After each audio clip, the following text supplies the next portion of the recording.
Everyone, welcome back. I've just got a question from our dear sister.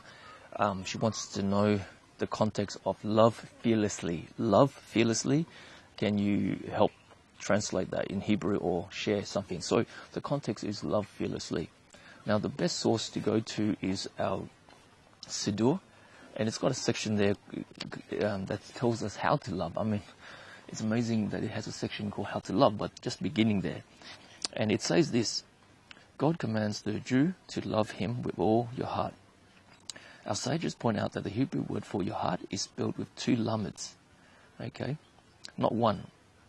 From the structure of this word, the Talmud, the Mishnah, says that to serve God with two hearts. What's that mean? It means we have a heart of good and a heart of evil. And so one loves God by following one's good inclination to perform his commandments, and one loves God just the same by rejecting the evil inclination that presses him to sin. So we'll begin how to love fearlessly, or what does love fearlessly means. Okay, we'll go to the Tanakh, we'll go to the scriptures as always, and we'll go to the book of Deuteronomy chapter 10 verse 12. And now Israel, what does Adonai thy Elohim require of thee, but to love the Lord thy God, to walk in all his ways, to love him, and to serve the Lord thy God with all thy heart and with all thy soul. Now before God empties the cup and uses us, and we must know we must empty the cup. And many people that come into this Torah walk, they don't empty their cup. And they still bring their baggages, which is their pagan traditions and their doctrines.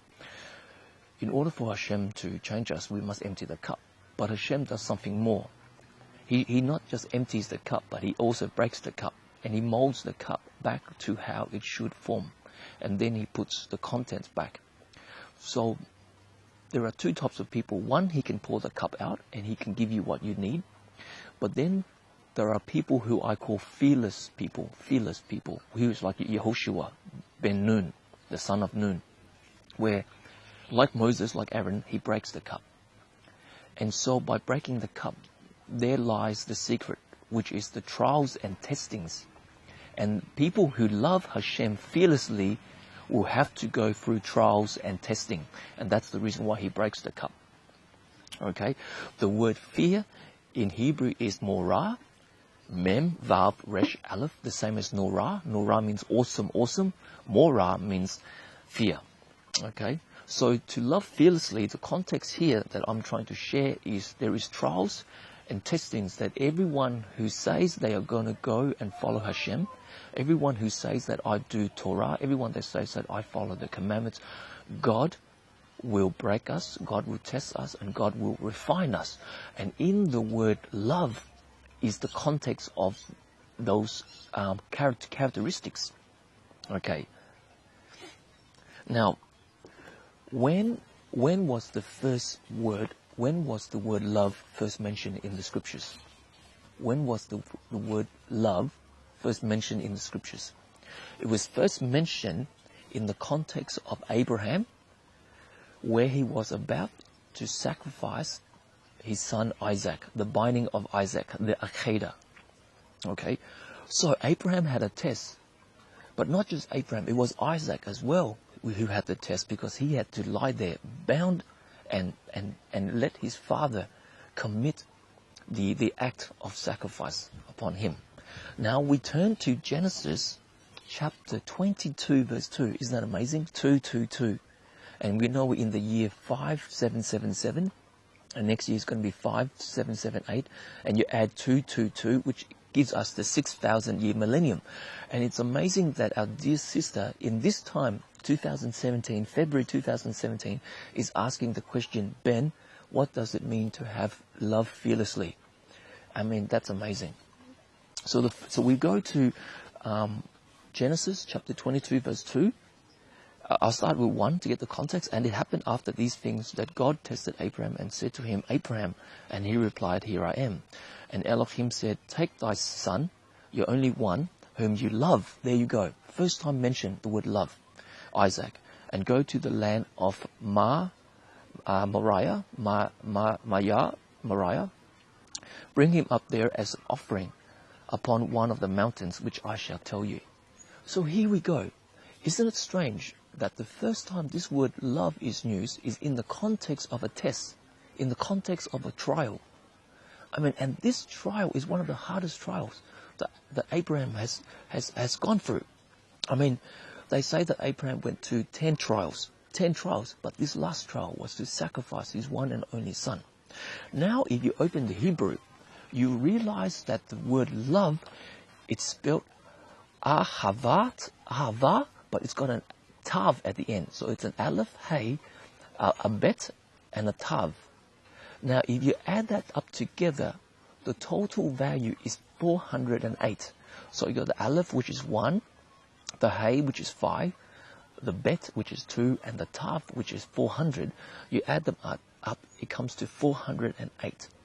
But what's really interesting when you look at the Hebrew, there's actually 3 aleph tavs. Okay? There's 3 aleph tavs. There's an aleph tav before your son, right? And there's an aleph tav before the name of Yitzhak, right? And there's also an aleph tav, you're only one, right? And within the word love, which is ahav, and ta, the aleph and the tav is there as well within the word love. That is amazing, okay? So I encourage you to go and look at the Hebrew for that. So, what does the value of 408 tells us? Okay?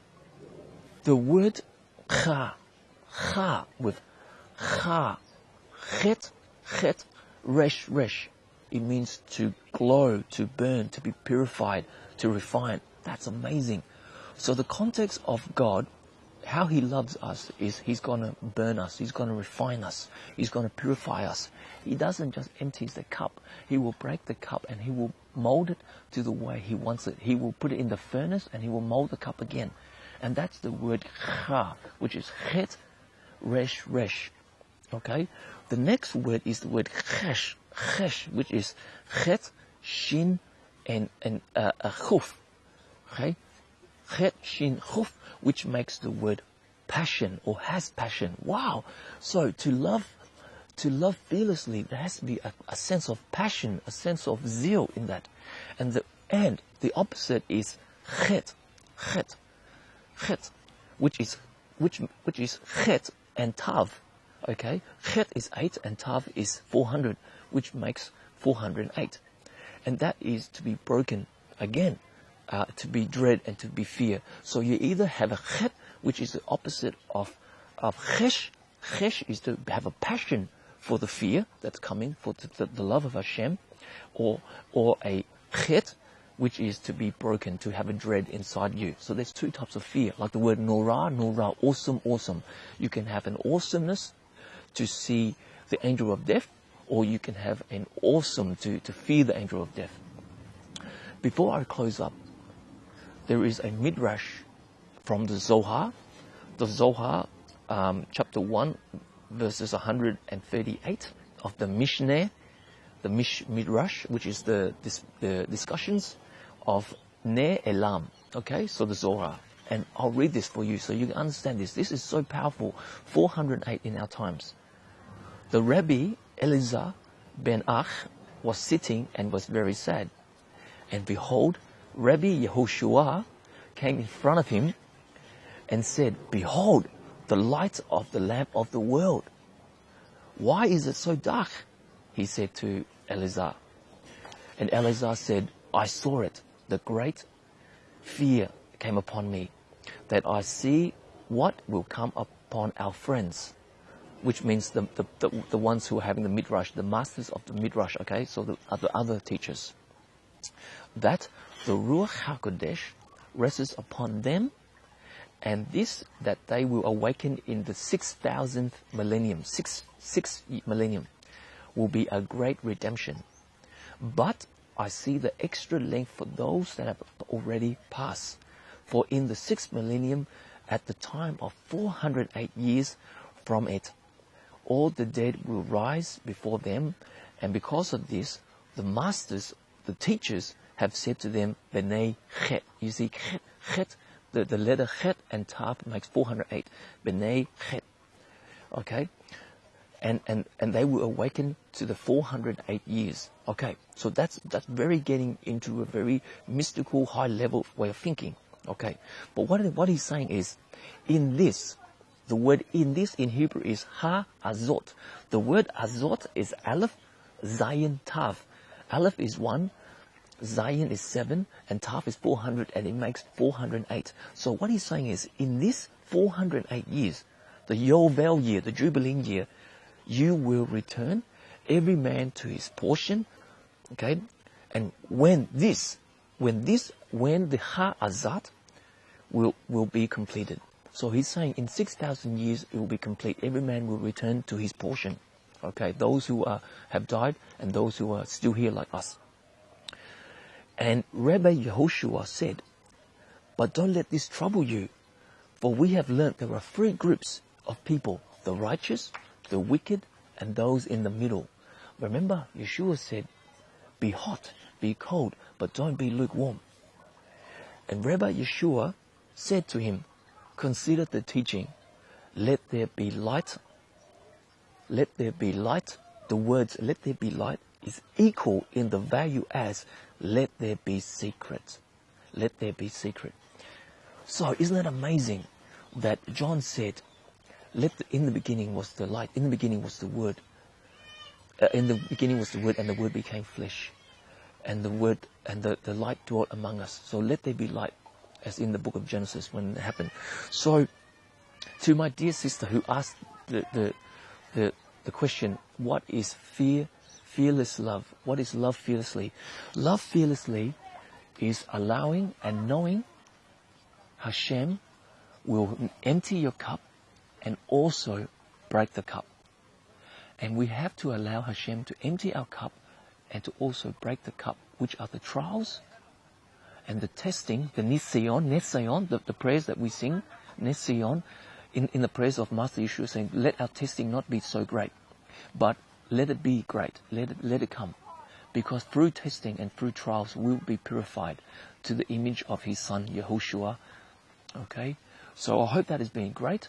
Go home and study the value of 408. 408 is amazing. Okay? And the 8 and the 4 plus equals 12, and there you go, the 12 tribes again. So may you have a blessed day. Shalom, shalom.